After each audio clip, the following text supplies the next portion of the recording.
This is Magnus Walker, a cult figure in the world of Porsche. You might know him as the urban outlaw. He's an Englishman living in downtown LA, a Porsche collector and enthusiast, and as well as his extensive collection of original cars, he also creates his own outlaw 911s. You can't commission one of these cars, they're just built for Magnus to drive and enjoy. They're completely personal then, but today he's letting us share the experience. We've left the urban nightmare of LA traffic behind and headed to the hills in Magnus's latest and most ambitious build to date to see whether these cars have substance as well as style. But first, here's an introduction from the man himself. So I'm at Magnus Walker, we're driving my 964 up in Angeles Crest Highway. This is my newest, latest air-cooled build. It's my first 964, which means it's my first coil-over car. And in a sea of 964 backdates and wide-bodied conversions, my goal was to keep the 964 DNA in stock. Therefore, I didn't backdate it, I didn't update it, but everything else on the car, with the exception of the two doors, is completely tweaked, modified, louvered, channeled, stretched, or rolled. So from the front bumper all the way through to the 75 turbo tail on the back, everything's been modified on the car.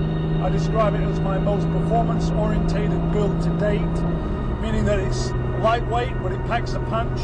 It weighs 2,520 pounds as I'm driving it right now.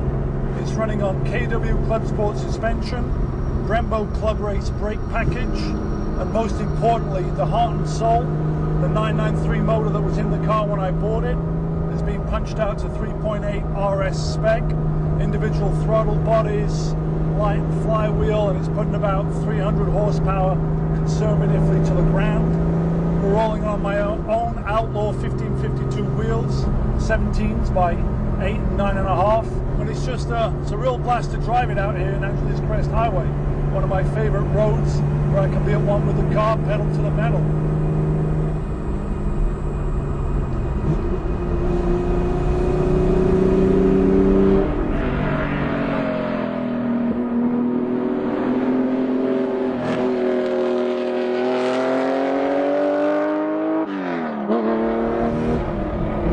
Well, I think this is what they probably call living the dream, isn't it?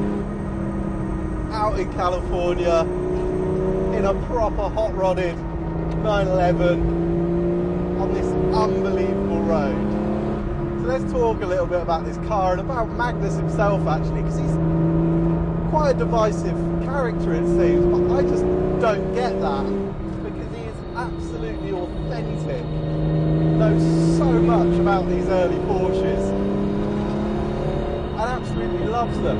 But what's better than that, I think, is this thing that's just dying out, because as the values of these Porsches goes up, the people prepared to actually use them and modify them and create their own vision of the perfect 911 just disappears. And that's what old 911s were about, creating your version of the perfect 911. That's why it was so great that everything was interchangeable. And that's really going away. Magnus is like the last man standing, and for that, I just think he's a legend. But legend or not, I think we need to put that to one side and talk about this car just as a driving experience. Does it stack up? An urban outlaw and all that stuff. But what about when you get the cars out where you can properly enjoy them? And you can really do that here. Well, I have to say, woohoo! Yeah, it is really good fun. That 993 motor just sounds so good. Got custom headers and a 997 back box. But it seems a bit pointless me talking about the noise. You can hear pretty well for yourself and make a judgment on that. What else? What else is good about this car? Well, it's like any old 911 you get in. It feels tiny, it feels super responsive, the steering is beautiful, there's so much feel. I read quite a lot about how 991s are really getting there with the steering feel. GT3 RS maybe, but compared to these, not even close. Not even close. These early cars, the amount of information they give you And that makes you a part of what's happening. You have to drive the car. You have to be involved. And it lets you in on it. So that's just a natural byproduct anyway. But it just feels narrow and light. And it moves around and the steering's wriggling away, catching bumps, getting tugged out of your hands. It's such an intoxicating thing to do, to drive a 911 that's been honed like this, on a road like this. It's ridiculous. This car is on pretty sticky tyres. It's got Pirelli P0 Trofeos. So it is accessible, it moves around, you have to drive it, but it's not lacking for mechanical grip. Really move along in it, but it just flows. It's a really nice feeling. The suspension for me, it's a little bit low. I think when you want to load it in the quick corners and there's bumps, you get the feeling it's not quite got the compliance. But it's fully adjustable, that's going to be honed. Magnus has hardly driven this really since showing it at SEMA, so he's starting the process, dialing it in. But the bass is already fantastic. Little things to change.